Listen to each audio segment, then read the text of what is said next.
BEd अभ्यर्थियों के प्राथमिक शिक्षक भर्ती एलिजिबिलिटी मैटर में माननीय इलाहाबाद हाईकोर्ट ने एक बड़ा फैसला देते हुए सीटेट दिसंबर 2022-23 के रिजल्ट पर बीएड अभ्यर्थियों के रिजल्ट पर रोक लगा दी है, या फिर अगर रिजल्ट जारी किया भी जाता है, जो कि जारी किया जा चुका है सीबीएसई बोर्ड के द्वारा, तो माननीय सुप्रीम कोर्ट में बीएड अभ्यर्थियों के प्राथमिक शिक्षक भर्ती एलिजिबिलिटी मैटर के अधीन उसको रख दिया गया है। यानी कि इस पात्रता का यूज करते हुए अगर आप किसी शिक्षक भर्ती में सम्मिलित होते हैं तो भले ही रिक्रूटमेंट बॉडी ऑफिशियल नोटिफिकेशन में ये मेंशन करे अथवा ना करे कि भर्ती प्रक्रिया माननीय सुप्रीम कोर्ट के फैसले के अधीन होगी, बावजूद इसके वो ऑटोमेटिक उस माननीय सुप्रीम कोर्ट के फैसले के अधीन हो जाएगा। कहने का मतलब कि जिस पात्रता का आप यूज करके शिक्षक भर्ती में सम्मिलित होंगे, चूंकि वो पात्रता ही माननीय सुप्रीम कोर्ट के फैसले पर निर्भर करेगा, तो निश्चित तौर पर वो पूरी भर्ती प्रक्रिया माननीय सुप्रीम कोर्ट के फैसले के अधीन हो जाएगी।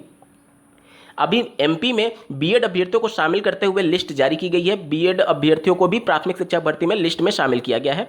इसके अलावा बिहार में 7वें चरण की शिक्षक भर्ती प्रक्रिया शुरू होने जा रही है, जिसमें बीएड अभ्यर्थी भी शामिल है। इसके अलावा अन्य राज्यों में भी निश्चित तौर पर माननीय सुप्रीम कोर्ट के फैसले का इंतजार किया जा रहा है, क्योंकि ये जितनी भी भर्तियां हैं, चाहे आप केवीएस पीआरटी की भर्ती देख लीजिए, तो इनके ऑफिशियल नोटिफिकेशन में ही मेंशन किया गया था कि माननीय सुप्रीम कोर्ट का जो भी फैसला होगा उसके अधीन केवीएस पीआरटी की भर्ती है। यानी बीएड अभ्यर्थियों के अगेंस्ट में अगर फैसला आता है तो भविष्य में जाकर के इनके चयन को निरस्त भी किया जा सकता है। अब इन सब में सबसे बड़ा सवाल ये आ रहा है कि आखिर माननीय सुप्रीम कोर्ट की तरफ से फैसला कब आएगा, क्योंकि जिस बेंच में इस मामले की सुनवाई हुई थी उस बेंच में बाद की सुनवाई के फैसले आने लगे हैं। इस वीडियो को अंत तक जरूर देखिएगा, आपके कुछ हद तक डाउट क्लियर हो जाएंगे। नमस्कार दोस्तों, मेरा नाम है नीरज और आप देख रहे हैं कैरियर बिट यूट्यूब चैनल। अगर आप इस चैनल पर पहली बार विजिट कर रहे हैं तो इसको सब्सक्राइब करते हुए बेल आइकन को प्रेस करना ना भूलें।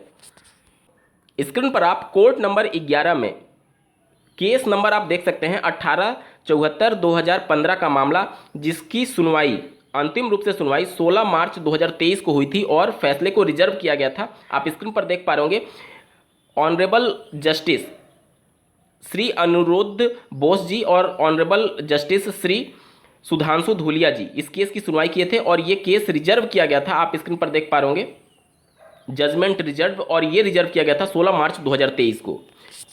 स्क्रीन पर आप देख पा रहे होंगे 1874/2015 का मामला, और यहाँ पर आप देख सकते हैं 5 अप्रैल 2023 को इसमें जजमेंट आ चुका है, फाइनल डिसीजन आ चुका है, जो कि मार्च में रिजर्व हुआ था। अगर बात करें उत्तर प्रदेश समेत पूरे देश भर के ज्वलित मुद्दे बीएड अभ्यर्थियों की प्राथमिक शिक्षक भर्ती एलिजिबिलिटी मैटर, तो इसका जो फैसला रिजर्व हुआ था वो 12 जनवरी 2023 को हुआ था। 12 जनवरी से लेकर के अब 12 अप्रैल को ये पूरे मामले को रिजर्व हुए 3 महीने का समय बीत जाएगा।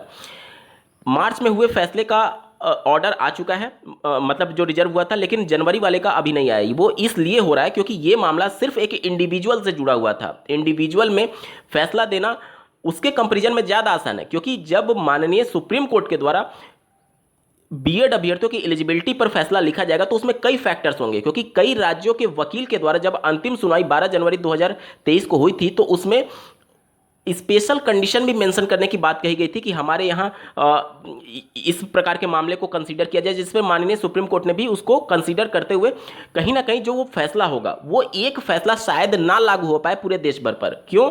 क्योंकि बहुत सारे राज्यों की कंडीशन अलग है, तो इन सबको देखते हुए प्रत्येक राज्य के हिसाब से फैसला देना होगा। अब रामशरण मौर्य वाला केस जो उत्तर प्रदेश से जुड़ा हुआ है, जिसके माध्यम से 69,000 सहायक अध्यापकों की भर्ती कंप्लीट हुई है, उसमें बीएड अभ्यर्थी 2-2.5 साल से वर्किंग में है, तो उनको कैसे सिस्टम से बाहर किया जा सकता है? तो कोई ऐसा डिसीजन आने की संभावना बहुत ही कम है जो कि बिल्कुल एक ही पक्ष के अगेंस्ट में चला जाए।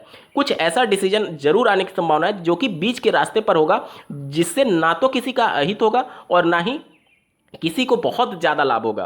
कहने का मतलब कि जो चीजें पहले से हैं सिस्टम में, अब उनको रेट्रोस्पेक्टिव अगर डिसीजन दिया जाता है तो पीछे जाकर के उनको सिस्टम से निकालना पड़ेगा, जो कि असंभव कार्य है। तो इन सबको देखते हुए बहुत सारे फैक्टर्स पर एक साथ डिसीजन लेना और बहुत सारे फैक्टर्स को ध्यान में रखते हुए डिसीजन देना निश्चित तौर पर इसके कंपैरिजन में, जो कि एक इंडिविजुअल का मैटर है, उससे बहुत डिफिकल्ट हो जाता है। इस वजह से उस मामले में अभी तक फैसला नहीं आ पाया है।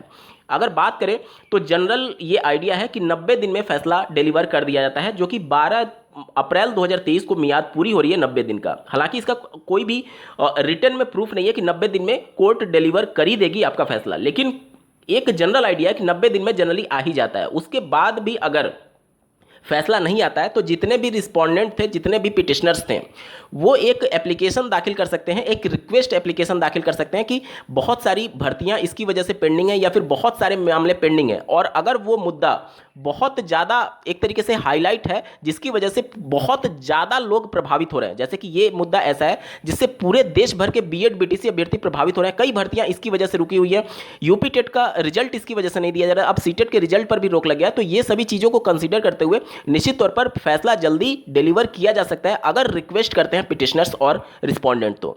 तो उम्मीदें हैं कि 12 अप्रैल 2023 जब इस मामले को 90 दिन हो जाएगा उसके आसपास आपको फैसला डिलीवर होते हुए दिख सकता है, या फिर एक जनरल आइडिया जो है 90 दिन का, उसके अंदर अगर फैसला आ जाता है तो ठीक है, अन्यथा की कंडीशन में पिटिशनर्स के पास ऑप्शन रहेगा कि वो रिक्वेस्ट कर सकते हैं माननीय सुप्रीम कोर्ट में कि फैसला जल्दी डिलीवर कर दिया जाए, ताकि जो मामले पेंडिंग है, जो विभिन्न भर्तियां पेंडिंग है, वो तेजी देखने को मिले और भर्ती प्रक्रिया सुचारू रूप से चल पाए। इसी प्रकार से आप केवीएस का भी उदाहरण दे सकते हैं। केवीएस पीआरटी भी माननीय सुप्रीम कोर्ट के फैसले के अधीन है, एमपी में भर्ती चल रही है, बिहार में होने वाली है, ये सभी भर्तियां माननीय सुप्रीम कोर्ट के फैसले के अधीन है। तो इन सबका हवाला देते हुए निश्चित तौर पर रिक्वेस्ट किया जा सकता है कि फैसला जल्दी डिलीवर हो जाए। हालांकि कोई भी इसका माननीय सुप्रीम कोर्ट बाध्य नहीं है कि आपको इतने ही दिन में दे ही दे, लेकिन आप रिक्वेस्ट कर सकते हैं कि इन सभी का एक तरीके से हवाला देते हुए कि इन सभी भर्तियों का प्रक्रिया एक तरीके से माननीय सुप्रीम कोर्ट के फैसले के अधीन ही है, तो इस वजह से फैसला जल्दी डिलीवर कर दिया जाए।